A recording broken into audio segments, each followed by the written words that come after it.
This is the Work Smart Hypnosis podcast, session number 322. Bob Martel on the business of business hypnosis. Welcome to the Work Smart Hypnosis podcast with Jason Linett, your professional resource for hypnosis training and outstanding business success. Here's your host, Jason Linett. You know, it reminds me of an interesting story. I'll tell you in advance that very often in recording these conversations for this Work Smart Hypnosis podcast series, very often, just like as we work with our clients, I begin with a specific premise as to why I've invited someone onto the program. Yet the more we end up talking, the more we hit on some rather interesting themes that often become universal and start to just open up a whole new world of possibilities of how we can better work with our clients and attract our ideal clientele. And I've actually known Bob Martel out of Massachusetts, I'd say for going on about, it's got to be at least 10 years at this point.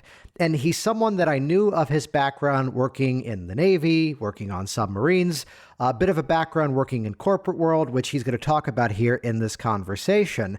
Yet the applications of how eventually being hired by a group of hypnotists to better support their marketing, to eventually becoming a hypnotist as well, and letting it all really come full circle.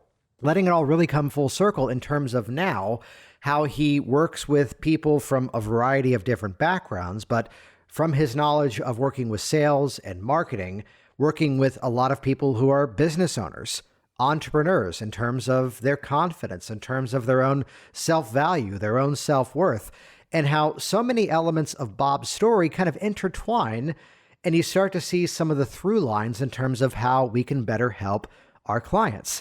That being said, I'd also mentioned we're going to spend some time working and talking about the writing of Aesop's fables, things like the tortoise and the hare, the north wind versus the sun, and these classic stories in terms of how we could integrate them into our hypnotic change work. And trust me on this, listen through this entire episode, because there's a phenomenal story inside of here where Bob talks about giving a book to a client and just hinting that they're going to find the discovery that they need inside. And sure enough, they did, and just outstanding results as a result of that. Another big topic we're going to talk about here, of course, as we talk about business at times, is the whole understanding that it's not just about putting your message out there. It's about understanding the how and the why beneath all that you do, that as we talk about it here, if you can't even sell it to yourself, you're going to have a hard time selling it to others. And a bit of a preview, by the way, for those of you inside of the Hypnotic Business Systems community, Bob shared a lot in terms of buying a list of leads, buying qualified list and marketing directly to them. And Bob really is a master in direct marketing. So sometime coming up soon, we're going to do an office hours feature with Bob for those of you in the Hypnotic Business Systems community for a little bit more on that of buying lists. I'll tell you right now, it's something that I've done in the past, and it was successful. And I will respectfully tell you now that Bob just reminded me of it, I'm kind of kicking myself going, oh yeah, I need to do that again. So side note, just a bit of the subtext of this series, or really everything else that I do. When you see me having a conversation with someone on this podcast, when you see me doing a guest training with someone, it's not just because I think it'll get clicks and downloads. There's also the private intention that I go, there's something that this person is doing that I want to learn too.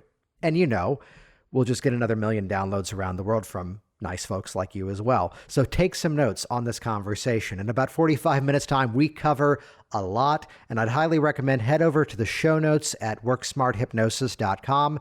We'll link over to Bob's book on the magic of Aesop, as well as by the time this releases, his other book on sleep improvement will likely be out as well. So either way, hit the show notes at worksmarthypnosis.com to see how to connect with Bob, get access to his books, and learn even more. While you're there too, head over specifically to the website, jasonwebinar.com. This is a shortcut that we had made that brings you over to a free on-demand hypnosis business presentation, 6 steps to a 6-figure hypnosis business.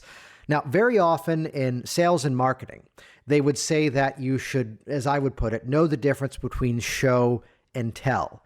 That in your marketing, you should tell people what they ought to be doing, yet in order to learn how to do it, They have to buy your program, sign up for your service to be shown how to actually make that work. This presentation, 6 Steps to a Six-Figure Hypnosis Business, is a bit different than most because in a matter of time, now it's about 45 minutes long, in that short span of time, step by step, I'm going to show you exactly 6 of the strategies that in my businesses we come back to time and time again to continue scaling up to bigger and better audiences. So that's a free on-demand workshop available right now at jasonwebinar.com. Head over there right away, get access, watch the entire thing. You'll see exactly how to best take action with those 6 easy to implement steps. And with that, let's jump directly into this week's content pack session. Here we go. This is episode number 322, Bob Martel on the business of business hypnosis. I think you're aware that I was in the Navy right out of high school, 8 years on a submarine. And believe it or not, I was designated as the ship's alcohol and drug counselor for some reason. But anyway, in the training, they introduced hypnosis way back in the 70s. And I was able to use hypnosis to help some shipmates control their alcohol. That was my first taste of using it as a tool to help people. And then post-military, I was working for Motorola, and I was teaching a course called Achieving Your Potential. I was licensed. It was by the Pacific Institute at the time, and I was teaching manufacturing people.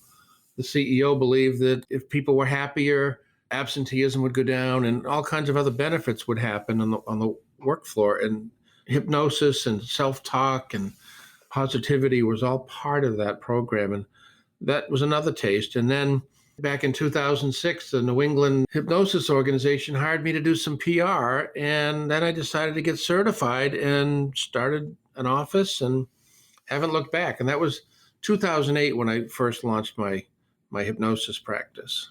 Yeah, and I'd love to kind of rewind back a little bit. First of all, which coming out of the experience of, was there a specific story as to why you were flagged to be this is the guy who's going to help people with drug and alcohol issues?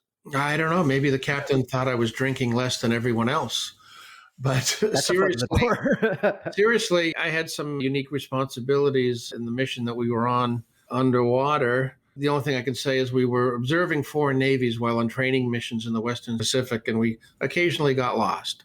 Mm-hmm. Maybe I was just a responsible person, and I started helping some shipmates, and they were having some success, and it worked out really well. Yeah, which that's an interesting environment to talk about, because this work actually on the submarines? Correct. Yeah. So, I mean, let's draw a correlation here that so often we're working with a client and here's the environment that they're in. If it's here's the waiter, here's the waitress, here's even the bartender, and the situation where someone's basically stuck with what's around them. So just to kind of rewind back, what were some of the things that you were finding to be helpful with those people back then? Out at sea, obviously, there's no alcohol to abuse. So you've got them in a better state of mind, and you can talk about the situation. Here's a very real example. The captain of a ship out at sea has full authority. And the captain of the sub I was on actually handcuffed a crew member in the torpedo room, handcuffed him to torpedo. Not that was going through the torpedo tube, but he detained him at sea and said, no more of this. Yeah. And, I think that might have been the reason that I might have been asked to do the alcohol and drug rehabs, not rehab, but counseling through the Navy's formal program. I was trained in that area. He saw me kind of talking with the guy and saying, Cliff, how's this working for you? And I guess that was the start of it when you go way back to that time, Jason. Yeah. So then moving forward into the work with Motorola, we're now here with something, let's say, a little bit more group oriented. If you can kind of rewind back and pull some of the techniques out of it, like what were some of the things you were helping to do there? Well, in a general sense, the program was designed to help employees and their families just feel good and feel happy in the moment, because he believed then that happy employees resulted in happy customers. And there's a Harvard Review article way back from the late 70s, early 80s about you can't have satisfied customers till you have happy customers, and you can't have happy customers till you have satisfied employees. Nice. And you can't have satisfied employees till you have happy employees. So as a result of the program, the manufacturing floor was more efficient and it improved profit margins and just productivity on the floor. Yeah. But some of the things we used were workshops on self-talk. That was probably this idea. One module was self-image psychology. And I was a electronics technician and intelligence photographer. What did I know about self-image psychology? But got licensed, got trained, and taught the curriculum. And that was really the first seed, if you will, Jason, that got me focused on the power of self-talk and how we talk to ourselves every day as hypnotists in this profession and everybody we encounter. Yeah, what's interesting here is there's this common thread, having talked to so many people in this industry of I was already doing it and then I found a way to learn how to do it on purpose. Where you Correct. said there were hints of hypnosis, or at least as Richard Nongard would say, they were techniques that professional hypnotists would make use of that were inside of that. So kind of walk us through that time frame leading up to like 2008 to then decide to get, let's say, a little bit more formal of an education of it. Well, when I started doing some PR and marketing work for a hypnosis organization, it brought back what I just described to you.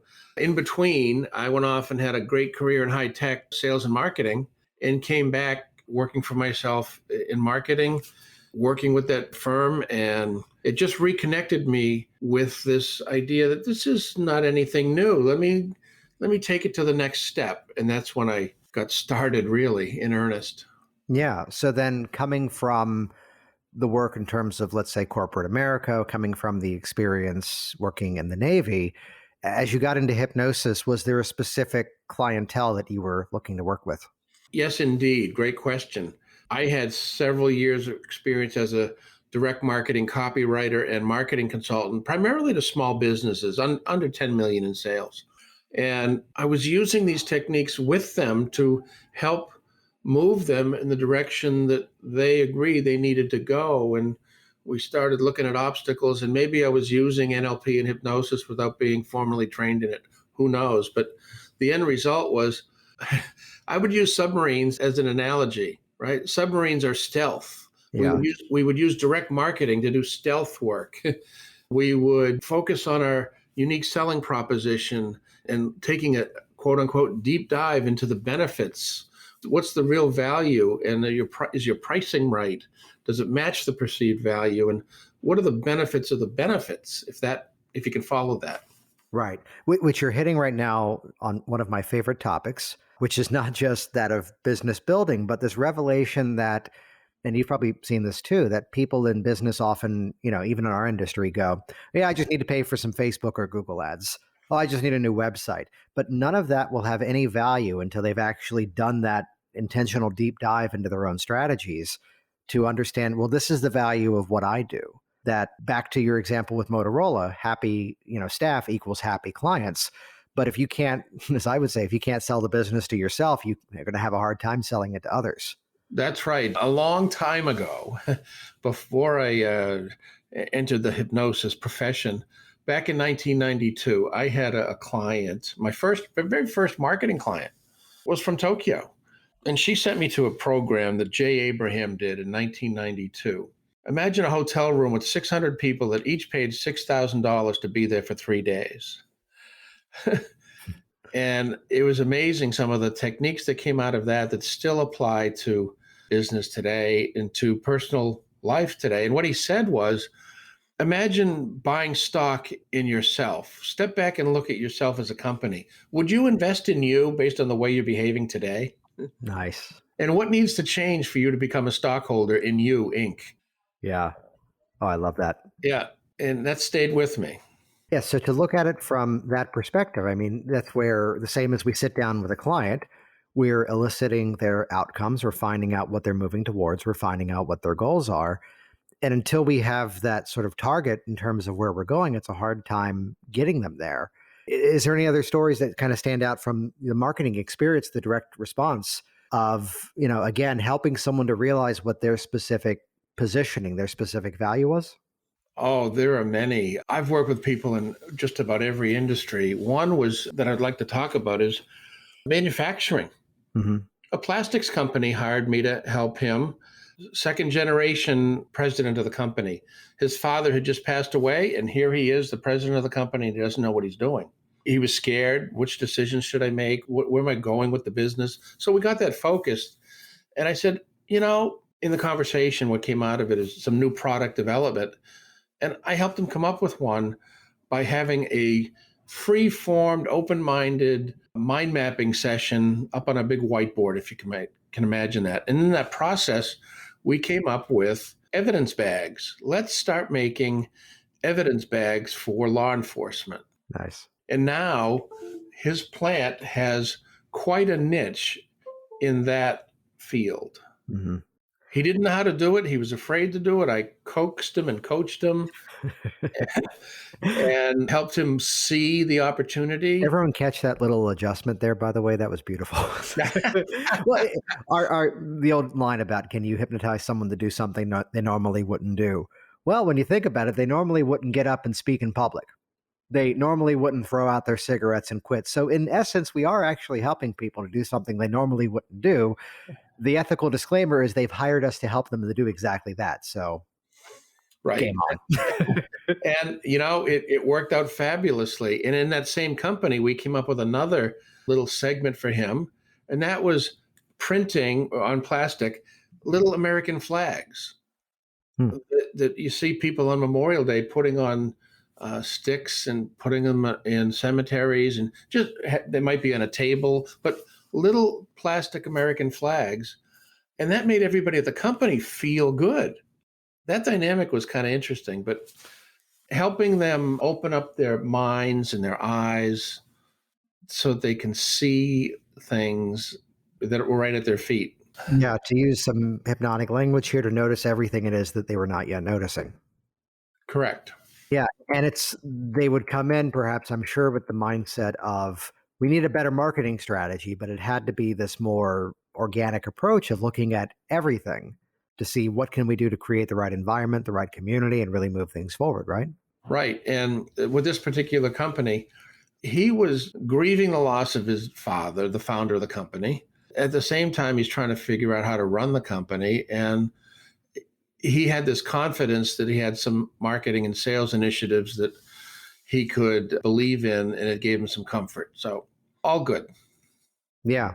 So then what had to happen? I'm just curious to ask in terms of getting things up and running. So here was the training, here was the education, and now starting to market your own services out. What were some of those steps that you were putting in place to have people finding you and then eventually working with you? As a hypnotist? Yeah. Well, that's an excellent question. What I rely on now, well, actually in the beginning, I let everybody know that I was embarked on this new adventure. But today I see people in the office. I have an office that's very active. I have a big sign on the marquee out of the street. I have modified how I present what I do. I've gone from sessions to packages to programs. It's much easier to talk about a program and what's going to happen within that program for someone, and what's going to happen for that person after that program. Yeah, so let's break that down, because the difference between sessions versus either packages or programs, that's pretty clear. Sessions as we're booking one at a time. How would you define the difference between programs versus packages? Someone might come in here for, well, let's say weight loss. What's it's going to cost me, and I'm trying to get a new model in place, but they're sitting here at the desk with me and we're talking about the program. And once they understand the cost, it's a number of sessions depending on their situation. Mm-hmm. I've started switching that to a program at a fixed price, and that they can see the whole thing clearly, and it's much easier for them to say yes. Yeah. Well, the difference is now you're presenting it as a solution versus this many sessions. This completely. Yeah. A solution that has instant identity. For example, one audience that I enjoy working with is young adults who have been raised by helicopter parents that don't know how to get started. They're afraid of graduating from college, or they graduated a few years ago and they're still in their parents' basement playing video games. So I came up with this program that I call North Star. So by talking about it that way, you can understand what it's all about. And I haven't told you anything about it yet, have I? Yeah, I love that. So I'm working on rolling out 3 or 4 of those programs. To come back to your question, getting clients, I do direct marketing. I'm a believer in direct mail and using good copy. And people in our profession should feel comfortable marketing themselves. It's nothing to be afraid of. So I use a program called Every Door Direct Mail. Yeah. Plus, I do sales letters. We're in the middle of a campaign. My new assistant is becoming, or she just recently became a hypnotist. She's doing some direct marketing to dentists and a few other niches. And we're using direct mail and a phone call. I love this because I know this is, I think, the conversation that you and I had a whole bunch of years ago that I think we became friends on, to go, all this stuff works, as I've said for years, all this stuff works, you just have to do it. And for anyone who says direct mail is dead, I tell a quick story here. I was teaching a training event. It was a business class for hypnotists. We'll leave out where it was because that would immediately identify the audience. But take a guess, you're right. I had people in the room going, yeah, but email marketing doesn't work. To which I had to pause and go, you all signed up for this event from an email. And just to drop the name, they all go, yeah, but Igor Ledahosky sends so many emails. And I go, okay, let's pause for a second. Raise your hand if you've received Igor's emails. Put your hand down if you've bought from him. Every hand went down. I go, so it works. The issue is anything gets a bad rap if it's done badly. Here's someone's list that I got onto or anything. I signed up for 2 of 3 subscriptions to a company and I'm getting this beratement of emails for the number 3. I'm like, I've already clicked that I don't want that one. And there's no way to back out of it, which that's officially a spam issue as opposed to anecdotal spam issue. But to look at the messages that have to be there, we now know the value. We now have turned it into, I'd phrase that as proprietary process. What's working for you in that every door direct mail approach?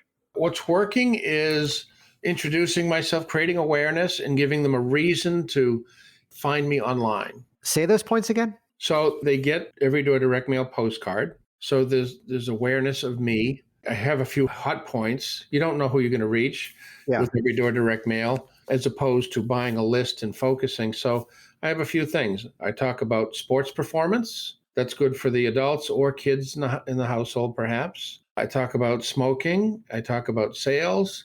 And I talk about stress and anxiety, just briefly. Yeah. I invite them to learn more. But a moment ago, you gave us like this either 3 or 4 step system in terms of that you introduce yourself. What were the other steps? In the direct mail piece? No, in terms of I introduce myself, it was something in that lines. Well, I was talking about how I'm using direct mail to do that. Yeah. Direct mail is the introduction, and I'm ultimately trying to create an online relationship with them so that they can receive emails, notices, those kinds of things. So it begins with awareness, and then you're inviting them to take a next step, and then you're further engaging with them, and then you're asking them to take an action. That's right. Basically Correct. your 4 steps. Correct. Thank you for putting it in those terms. Sometimes we get so close to what we're doing, we don't see what we're doing. But what you've just highlighted there, Bob, is the system for everything. And that's where this has been my pitch for the last 2 years to go, here's whatever new social media mechanism is out there, and here's the one 10 years from now we can't even imagine given our current data. And those 4 steps will work everywhere. Introduction, engagement, invite, action. That's going to be the formula everywhere. Yeah, Marshall McLuhan said the medium is not the message. Yeah. It's not. It's the message, the value of the message. Whether it's a postcard or social, you got to find out what works for you, that fits your business plan and what you're trying to achieve. But somebody that wants to be virtual, the message that they might be using on social or other ways, they can put it on a postcard. Did you know you can actually buy a list of smokers trying to quit? Yeah. So right from here in Massachusetts, I can work with a smoker in Cleveland once I buy his name and send him a postcard and tell him that I'm here online. Which, for those that don't know, and you probably know better on this than I would because you've done this more than I have, but basically there's mechanisms, and this is part of the privacy conversation with social media. Why is it that Facebook is free? And people get up in arms about the privacy policies. Like, well, you agreed to it when you signed up, is an element of that. By using the free email with Gmail, you're agreeing to specific terms of the provider. And specifically, the easy example is that if you wanted to get a mailing list of people interested in rock climbers, when you subscribed to the magazine about rock climbing, there was some bit of small print that was asking your permission to also share. Without not necessarily asking what exactly are the sources, but from your perspective, how would you define how they got that list in the first place that we can get access to?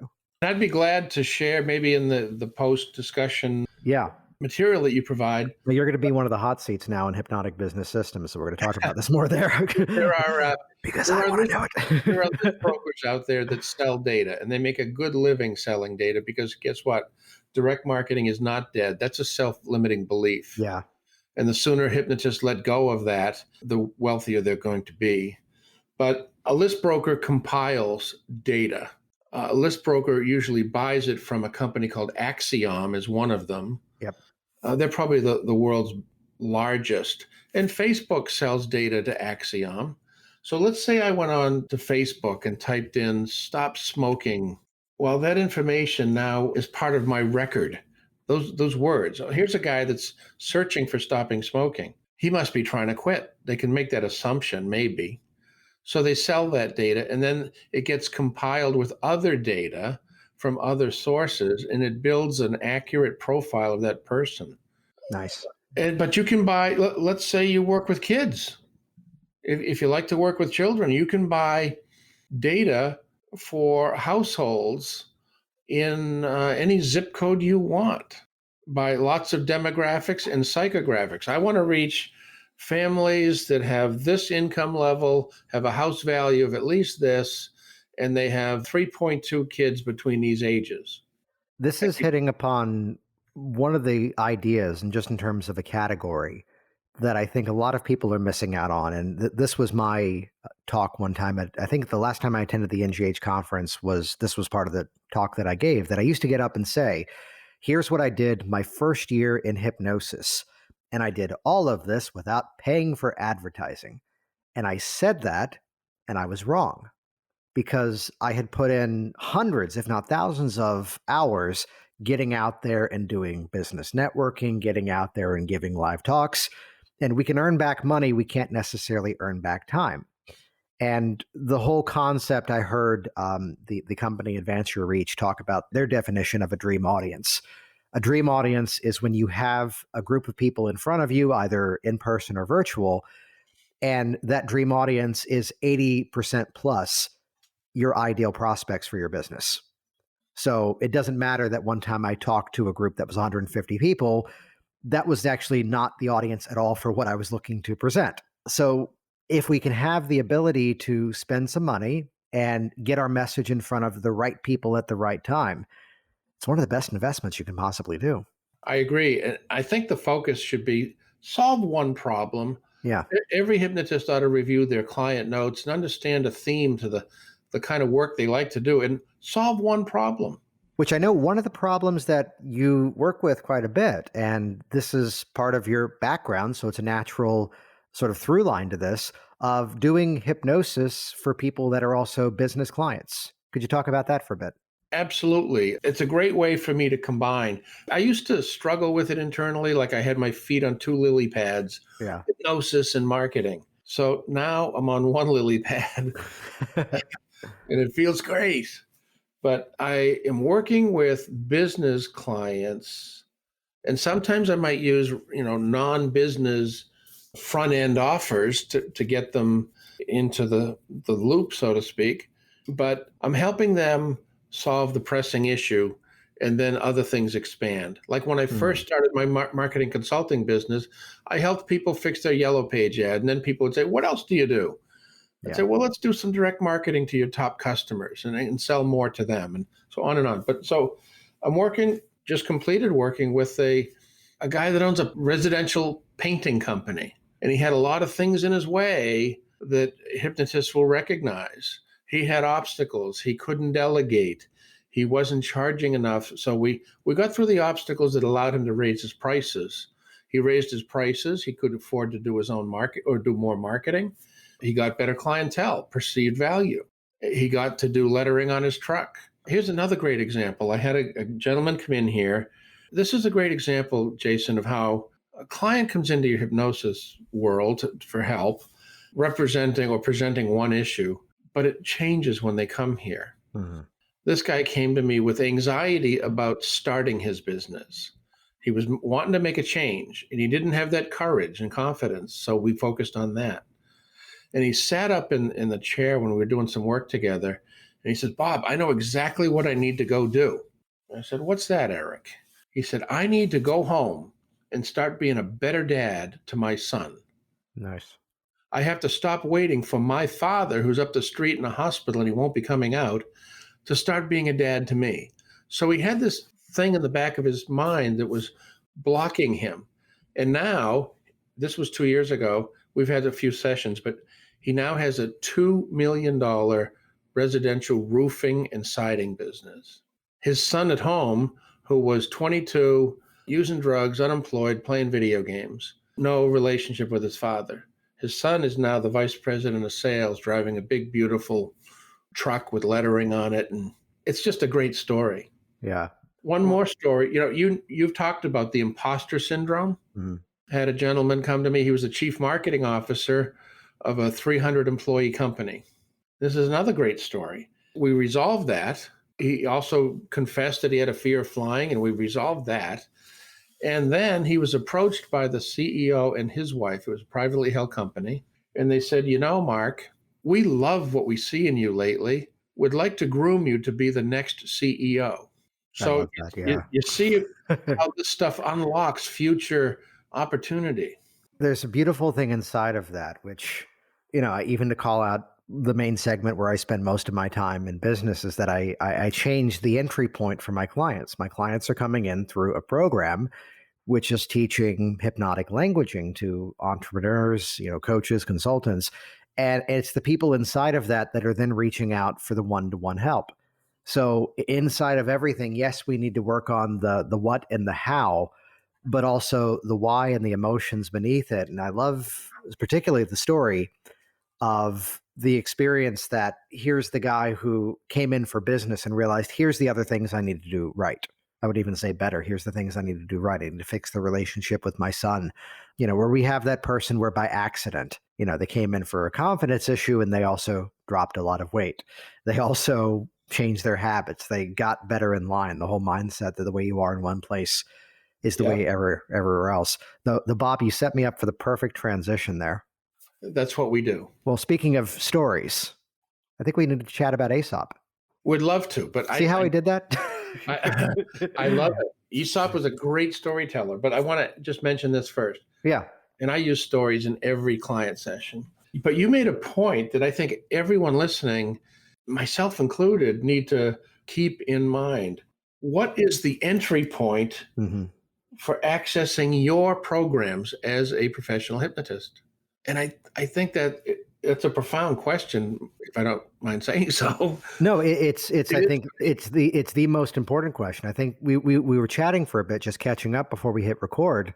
But I was sharing that one of the biggest changes in terms of what I do over the last couple of years, and this is something I teach in the Velvet Rope strategy, that of onboarding, that it's not just that people are filling out an application to schedule time to talk. It's what we do with that person between the time of the inquiry and the actual phone call. If anyone wants the business model, here it is in one sentence.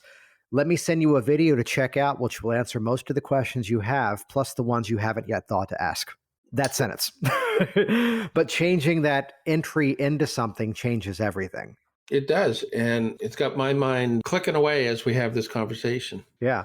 So while that's brewing in the background, and you corrected me on the pronunciation, so thank you for that, Aesop.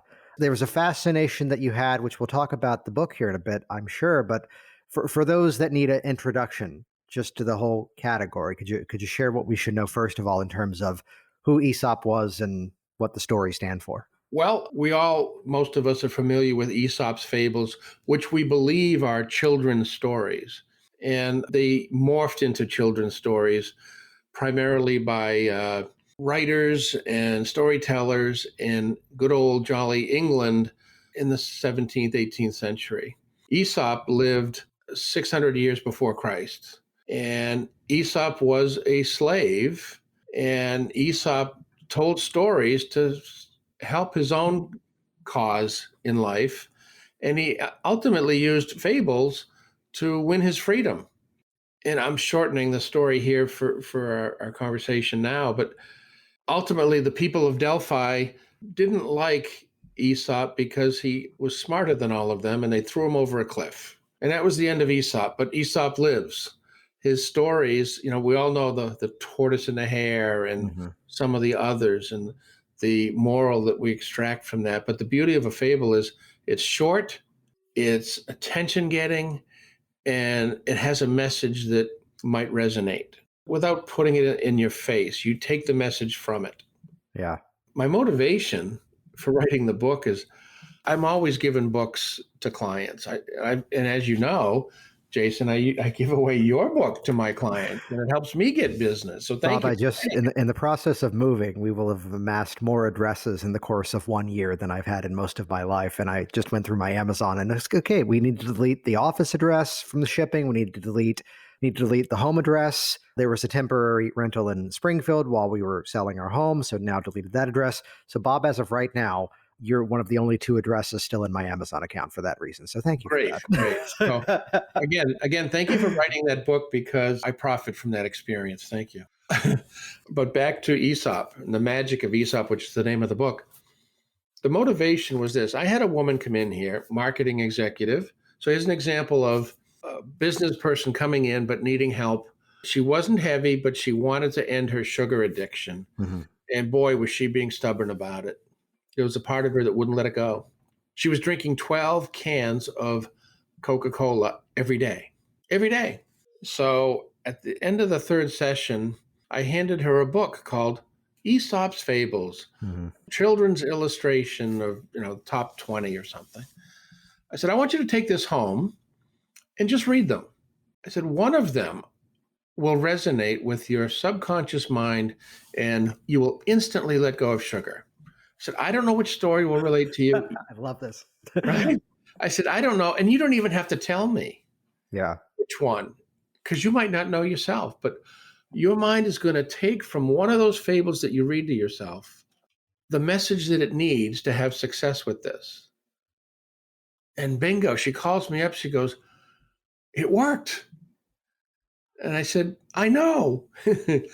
And so that was the motivation for writing the book. I wanted to teach the professionals, people in our profession, school teachers, coaches, parents, how to craft and use. I call it speaking Aesopian.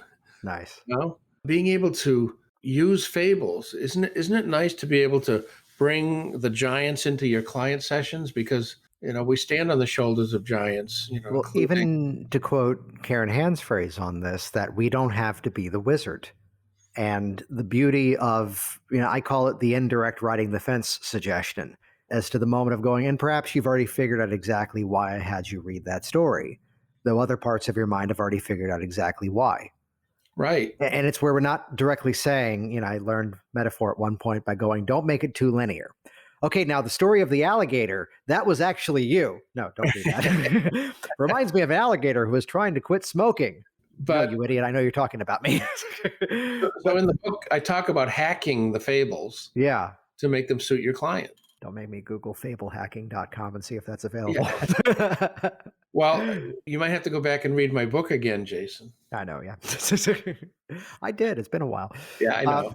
Yeah, so looking at these stories, I love this idea of looking at a bank, which the beauty of this is tortoise and the hare. The mouse, I think there's a podcast episode, I'll leave out who it was, good guessing, where I opened by reading the story of the lion with the thorn in its paw.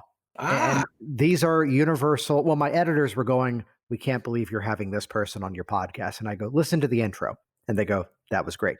But the opportunity to use this universal story, which part one, let's get hypnotic here. There's already a bit of a bypassing of that critical faculty, the best four-word hypnotic induction. Thank you, James Hazelrig. Once upon a time. The ultimate one-word hypnotic induction, imagine. So the opportunity that you bring someone in by way of a story that chances are most people know these. And it kind of piques up that curiosity. It brings up that awareness. And now here's the way it applies to them. Is there a story that stands out of, other than the one you just shared, of integrating these stories, integrating these ones with your clients? Well, let's stick with the tortoise and the hare for a minute, Yeah. okay? IKEA. In the UK, IKEA launched a tortoise and the hare commercial and illustrated the hare. The night before the race, the hare is out running around, having a party, playing pool, staying out late. And the tortoise went to bed early, got a good night's rest, and woke up all ready for the race. So he was taking his mission seriously. And that commercial, that campaign was great for IKEA. They won all kinds of awards, but that's an example of hacking. In the office, I've used that for people who are struggling to make progress towards their goal. Yeah. So I'd be curious before we start to wrap things up here in a bit, as we're coming up on time. We know some of the quote greatest hits. Is there a bit of let's say a B-side of Aesop that most people would not know that you think most of our listeners should be aware of? About Aesop, the story, one of his fables. one of his fables. Boy, one of my favorites is the North Wind and the Sun. And it's a fable about the North Wind bragging. It's cold, and he sees a man with a coat, and he says to the sun, essentially, they place a bet. And he says to the sun, I can make that man across the street take off his coat. And the more he blew wind towards him, the cold north wind just made him keep the coat on. He became more determined. And then the sun said, let me have a try. And the sun turned up the temperature, and the guy took off his coat. So sometimes we try too hard to get what we're trying to accomplish.